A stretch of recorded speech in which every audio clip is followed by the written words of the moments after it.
AMD was riding Intel's coattails for a while, until recently that is. On February of 2017, the first-gen Ryzen CPUs were launched. Now, Intel still beats AMD in gaming performance, but AMD chips aren't specifically tailored to gaming yet. AMD is catching up to Intel's gaming performance, and the next-gen Ryzen desktop processors might beat Intel at literally everything.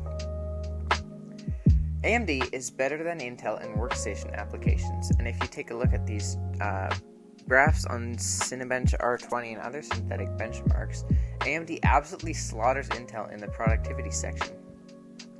However, you might notice a common theme. Intel beats AMD in gaming. The reason is that Intel has a better single-core performance. On their flagship, the i9-10900K, it clocks in around 5.3 GHz if it's overclocked. This is the reason that Intel's winning in the gaming aspect, as AMD's highest clock speed is only 4.7 GHz. That 0.6 GHz makes a huge difference, and it's the reason that Intel's winning on the gaming front. The reason that AMD is better with productivity loads is because their chips have a much superior multi-threaded performance.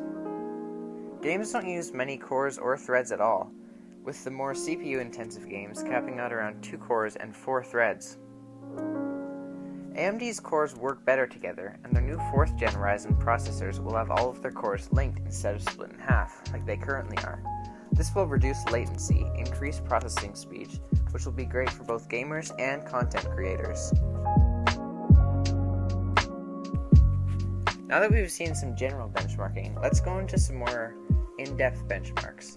In Cinebench R20, I'm going to be comparing 2 low-end processors from Team Blue and Team Red and 2 high-end processors. Let's start on the low end with the Ryzen 5 3600 from AMD. This chip is $200 and 260 Canadian dollars, and in Cinebench R20, it scored 3,785 points. Its Intel counterpart, the i5-10400F, is $210 and 240 Canadian dollars, and it scored 3,174 in Cinebench R20. This is a huge difference, 600 points, and for $10 less, the AMD chip is obviously the better option.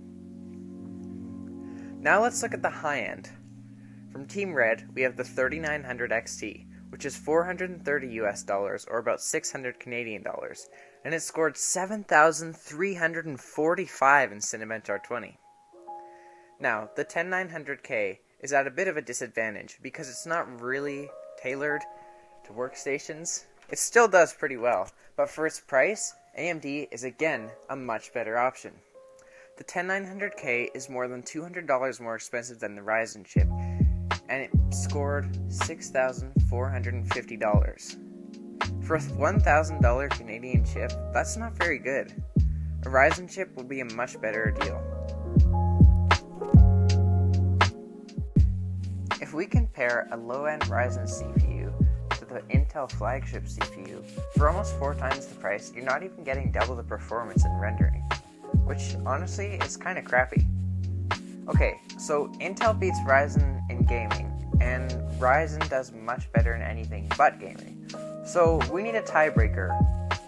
I think that we should choose power draw, because over time your electricity bill will go way, way down if you're going with Team Red. The reason is that Intel has been stuck on the same 14nm process for 6 years, and are still, to this day, having trouble downsizing.